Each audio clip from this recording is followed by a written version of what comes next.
Hello friends, आज की video में हम in the early cities chapter को कंटिन्यू करते हुए पार्ट 3 डिस्कस करेंगे। प्रीवियस पार्ट में हमने डिस्कस किया था हड़प्पा की क्राफ्ट के बारे में। हमने बात की थी कि जो स्क्राइब्स थे वो सील बनाने में हेल्प करते थे। सील क्या होती है, कैसे बनाई जाती है, इसको यूज़ कैसे करते हैं, हमने डिटेल से आपको समझाया था। इसके अलावा जो क्राफ्ट पर्सन थे वो डिफरेंट टाइप की चीज़ें बनाते थे, जैसे कि ये आपके सामने टेराकोटा टॉयज है, ये वेट्स हैं और ये डिफरेंट टाइप के ऑर्नामेंट हैं। और हमने बात की थी जो रूलर्स थे वो लोगों को रॉ मटेरियल लाने के लिए डिस्टेंट प्लेसेस पे भेजते थे। रॉ मटेरियल क्या होता है उसको भी हमने डिटेल से समझा था, जैसे कि कॉपर जो था वो राजस्थान ओमान से मंगाते थे, टिन अफगानिस्तान ईरान से मंगाते थे, गोल्ड कर्नाटक से, प्रीशियस स्टोन वो गुजरात ईरान और अफगानिस्तान से मंगाते थे। तो ये पार्ट देखने से पहले आपको पहले वाले पार्ट देखने पड़ेंगे ताकि इस चैप्टर को आप अच्छे समझ पाएँ। तो आज की वीडियो में हम पार्ट 3 को डिस्कस करते हैं। Food for people in the cities. While many people lived in the cities, other living in the countryside grew crop and reared animal. तो कुछ लोग तो क्या थे, सिटी में रहते थे और कुछ लोग गांव में रहते थे। वो क्या करते थे, खेती करते थे और जानवरों को पालते थे। These farmer and herders supplied food to craft person, scribes and ruler in the city. ये जो फार्मर और हर्डर थे इनका काम था जो सिटी में रहने वाले जो क्राफ्ट पर्सन थे, स्क्राइब्स थे, रूलर थे, उनको खाना सप्लाई करने का। जैसे कि किसान ने खेती की, जो अनाज हुआ वो सिटी में सप्लाई करते थे। जो हर्डर्स थे वो पशु पालते थे, तो जो दूध होता था वो सिटी में सप्लाई करते थे। We know from remains of plant that the Harappans grew wheat, barley, pulses, peas, rice, sesame, linseed and mustard. बच्चों, आर्कियोलॉजिस्ट को अपनी फाइंडिंग्स में बहुत सारे प्लांट्स रिमेन्स मिले हैं। प्लांट रिमेन्स का मतलब होता है कि वो किस टाइप के प्लांट उगाते थे, उनके अवशेष मिले हैं। जैसे कि हम फोटो से देखते हैं, आपके सामने क्या है, वीट है, बार्ले है, बार्ले का मतलब होता है जौ। उसके बाद में पल्सेस मिली हैं, पीस मिला है, उसके बाद में राइस मिला है, शीशम, शीशम का मतलब होता है तिल। उसके बाद में उनको लिंसेट मिला है, लिंसेट को हिंदी में अलसी कहा जाता है, और हमको मिला है मस्टर्ड। तो ये सारी चीज़ें आप देख सकते हो हमारे घर में अवेलेबल होती है, और ये सारी चीज़ें अप्रॉक्सीमेटली 4700 ईयर्स पहले हड़प्पा के लोग काम में लेते थे। A new tool, the plough was used to dig the earth for turning the soil and planting seed. तो हड़प्पा के लोगों ने खेती करने के लिए एक नया टूल काम में लिया जिसको कहते हैं प्लो, और इसको कहा जाता है हल। आपने अपने गाँव में बहुत बार देखा होगा। ये क्या है, हल है। पहले क्या होता था कि बैल के पीछे हल को बांधा, जमीन की जुताई की और उसके बाद में ज़मीन में बीज डालते थे। लेकिन जब से ट्रैक्टर को काम में लेना शुरू किया है, इस टाइप की मशीनरी होती है, इससे फिर ज़मीन की जुताई करते हैं और फिर बाद में बीज डालते हैं। तो ये काम कब से शुरू हो चुका था, जब से हड़प्पा के लोगों ने प्लो को काम में लेना शुरू किया था। While real plows which were probably made of wood have not survived, toy models have been found. तो देखिए, हड़प्पा के लोगों के जो हल थे वो लकड़ी से बने होते थे। तो लकड़ी से बने टूल बहुत सालों तक नहीं चलते हैं क्योंकि लकड़ी को दीमक खा जाती है। तो हमको जो उनके एक्चुअल हल थे वो तो नहीं मिले, लेकिन उस जमाने में जो उनके टॉयज थे जो कि हल के शेप के थे, उससे हमें पता चलता है कि उनके जो हल थे वो किस तरीके से थे। As this region does not receive heavy rainfall, some form of irrigation may have been used. This means that water was stored and supplied to the fields when the plants were growing. जहाँ पर वो खेती करते थे उस area में ज़्यादा बारिश नहीं होती थी, इस वजह से उनको इरिगेशन करना पड़ता था। इरिगेशन का मतलब होता है सिंचाई करना, जो आर्टिफिशियल मेथड होता है पानी देने का। तो उसमें क्या होता था कि सबसे पहले उनको पानी को स्टोर करना पड़ता था। जब खेतों में पानी की ज़रूरत होती थी फिर वो पानी को वहाँ से सप्लाई करते थे। तो इस तरीके से वहाँ के लोग खेती करने का काम करते थे। The Harappans reared cattle, sheep, goat and buffalo. इस लाइन को आप अंडरलाइन कर लीजिए कि हड़प्पा के लोग कौन से जानवरों को पालते थे। तो कैटल, कैटल मतलब गाय, sheep, goat and buffalo. Water and pastures were available around settlement. तो उनके लिए जो जानवर थे उनके लिए पानी और चारा उनके आसपास वाले एरिया मिल जाता था जहाँ पर वो रहते थे। आप इस फोटो में भी देख सकते हैं, यहाँ ये इनके घर है और यहाँ पर पास वाले एरिया में इन्होंने जानवर को पाल रखा है। However, in the dry summer month, large herds of animals were probably taken to greater distances in search of grass and water. लेकिन जब गर्मियों का सीजन होता है, जब पानी इजीली अवेलेबल नहीं होता, तो इन लोगों को अपने जानवरों के जो झुंड होते थे उनको दूर दूर जगहों पे लेके जाना पड़ता था ताकि इन जानवरों के लिए पानी और घास अवेलेबल हो पाए। They also collected fruits like बेर। तो देखिए बच्चों, बेर आपके सामने फोटो में दे रखा है, या आपने खाया होगा डेफिनेटली। तो आप सोचिए कि जो बेर हम आज खाते हैं वो हड़प्पा के लोग भी खाते थे। मतलब ये जो फ्रूट है वो कितने सालों पुराना है। तो हड़प्पा के लोग बेर टाइप के जो फ्रूट होते थे उनको कलेक्ट करते थे। Caught fish and hunted wild animal like antelope. तो मछली पकड़ने का काम करते थे, एंटेलोप जानवर को शिकार करते थे। एंटेलोप आप इस फोटो में देख सकते हैं, हिरन जैसे जानवर होते हैं, इनका शिकार करते थे हड़प्पा के लोग। A closer look Harappan towns in Gujarat. अब हम बात करेंगे कि गुजरात में हड़प्पा की कौन कौन सी सिटीज़ हैं। The city of Dholavira was located on Khadir Bet, also spelled is Bet, in the Rann of Kutch where there was fresh water and fertile soil. तो आपके सामने यहाँ पे गुजरात का मैप है और ये वाला जो पूरा एरिया है उसे कहा जाता है रण ऑफ कच्छ। वहाँ पर एक छोटा सा आइलैंड है खादिर बेट, बेट का मतलब होता है आइलैंड। उस आइलैंड के ऊपर एक छोटी सी हड़प्पा की सिटी है जिसका नाम है धोलावीरा। वहाँ पर क्या है, बहुत ही फ्रेश वाटर है और वहाँ की मिट्टी बहुत ही ज़्यादा उपजाऊ है। Unlike some of the other Harappan cities, which were divided into two parts, Dholavira was divided into three parts and each part was surrounded with massive stone wall with entrance through gateways. देखिए हमने part 1 में discuss किया था कि हड़प्पा की बहुत सारी cities को 2 पार्ट में डिवाइड किया गया है, लेकिन धोलावीरा को 3 पार्ट में डिवाइड किया गया है और तीनों ही पार्ट में बड़े बड़े दीवारें बनाई गई हैं और उसके अंदर एंटर करने के लिए बहुत बड़े बड़े गेट होते हैं। There was also large open area in the settlement where public ceremonies could be held. और उस सिटी के अंदर क्या था कि एक बहुत ही बड़ा एरिया था जहाँ पर पब्लिक सेरेमनीज के लिए जगह थी। Other find include large letters of the Harappan script that were carved out of white stone and perhaps inlaid in wood.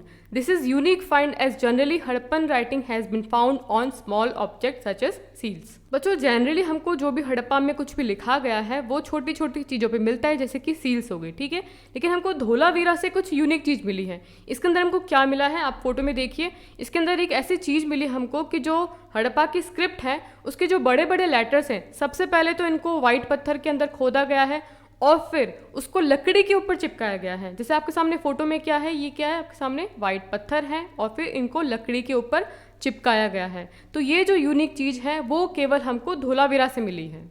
The city of Lothal stood beside the tributary of the Sabarmati in Gujarat close to the gulf of Khambat. तो देखिए पहला हमने कौन सा पढ़ा, धोलावीरा। अगली city है हमारी लोथल। लोथल की बात की जाए तो लोथल कहाँ पर है, साबरमती की एक ट्रिब्यूटरी है उसके किनारे है जो कि कहाँ पर है, गुजरात के अंदर है। और ये किसके पास में, गल्फ ऑफ खंबात। तो यहाँ पर आप देख सकते हैं मैप के अंदर ये क्या हमारा पूरा गुजरात है, गुजरात का ये क्या है, गल्फ ऑफ खंबात है। तो इसके पास में ये छोटा सा सिटी है हड़प्पन सिटी लोथल। इसके बारे में हम आगे पढ़ते हैं। It was situated near areas where raw materials such as semi-precious stone were easily available. ये एक ऐसी जगह पे लोकेटेड था जहाँ पर सेमी प्रीशियस स्टोन बहुत इजीली मिल जाते थे। This was an important centre for making object out of stone, shell and metal.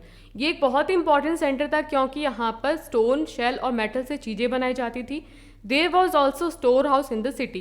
Many seals and sealing were found in this storehouse. यहाँ पर एक बहुत ही इंपॉर्टेंट चीज़ मिली हमको, स्टोर हाउस। वहाँ से क्या मिला हमको, सील्स और सीलिंग मिली है। आगे हम डिस्कस करेंगे कि सीलिंग का मतलब क्या होता है। A building that was found here was probably a workshop for making beads, pieces of stone, half-made beads, tools for bead making and finished beads have all been found here. तो देखिए हमको वहाँ से एक वर्कशॉप मिला है जहाँ पर मनके बनाने का कारखाना था। हमने प्रीवियस वीडियो में डिस्कस किया था कि बीड्स का मतलब क्या होता है, वो कैसे दिखती हैं। तो वहाँ पर बीड्स बनाने का काम किया जाता था। Seals and ceiling.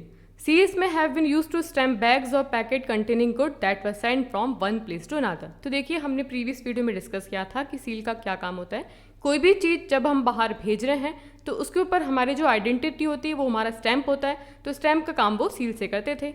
After a bag was closed और tied, a layer of white clay was applied on the knot and the seal was pressed on it.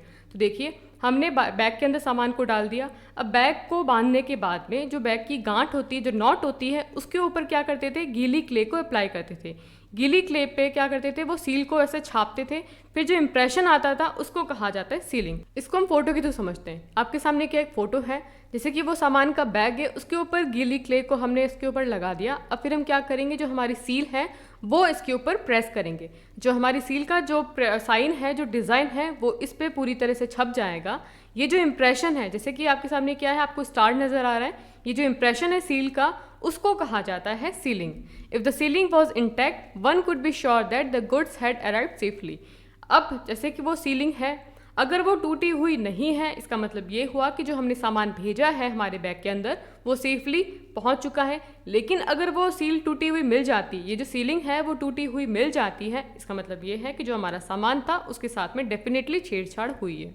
The mystery of the end. अभी तक हमने हड़प्पा के बारे में बहुत कुछ पढ़ा कि हड़प्पा को हमने 4700 ईयर पहले डिस्कवर किया गया था। अब हम बात करते हैं कि जो हड़प्पा सिविलाइजेशन है वो ख़त्म किस तरीके से हुई। Around 3900 year ago we find the beginning of a major change. तो देखिए अराउंड 3900 ईयर पहले हमने कुछ चेंजेस देखना स्टार्ट किया, कुछ चेंजेस स्टार्ट हुए। People stop living in many of the city, जो हड़प्पा की सिटीज़ थी वहाँ पर लोगों ने रहना बंद कर दिया। Writings, seals and weights were no longer used, जो पहले जो उनके राइटिंग्स थी, उनकी जो सील थी, वेट थे, अब उनको काम में नहीं लिया जाता था। Raw materials brought from long distances became rare. देखिए पहले तो क्या था कि जब ज़रूरत पड़ती थी तो दूर दूर जगहों से वो सामान मंगाते थे, लेकिन अब उन्होंने वो भी कम कर दिया। In Mohenjodaro we find that garbage piled up on the streets, the drainage system broke down and new less impressive houses were built even over the street. तो देखिए यहाँ पे बात की जा रही है मोहनजोदाड़ो की। मोहनजोदाड़ो की गलियों में अब कचरों के ढेर इकट्ठे होने लग गए थे। जो ड्रेनेज सिस्टम पहले इतना अच्छा था अब वो टूटा फूटा हो चुका था। पहले इतने अच्छे अट्रैक्टिव घर थे, अब वहाँ पे झुग्गी झोपड़ियाँ बननी शुरू हो गई। यहाँ तक कि जो वो वहाँ की मेन गलियाँ थी उनके ऊपर भी ढंग के अब घर नहीं बनते थे। Why did all this happen, ऐसा क्यों हुआ था, इसके पीछे कोई कंफर्म रीज़न नहीं है, we are not sure. Some scholar suggest that the rivers dry up. तो देखिए कुछ कहते हैं कि वहाँ पे नदियाँ सूख गई थी। देखिए नदियों सबसे बड़ा रिसोर्स होता है पानी का, अगर वहाँ पर नदियाँ सूख जाएंगी तो लोग डेफिनेटली वहाँ पे नहीं रहेंगे। Other suggest that there was deforestation. कुछ स्कॉलर कहते हैं कि वहाँ पर डिफॉरेस्टेशन हो गया था। डिफॉरेस्टेशन का मतलब होता है कि वहाँ के जो जंगल थे वो ख़त्म हो चुके थे। This could have happened because fuel was required for baking bricks and for smelting copper ore. तो देखिए वो क्या करते थे, ईंट पकाने के लिए और जो कॉपर ओर था उसको गलाने के लिए भट्टियों को काम में लेते थे, उसके अंदर वो लकड़ियाँ जलाते थे। तो इस वजह से हो सकता है कि वहाँ पर डिफॉरेस्टेशन हुआ हो।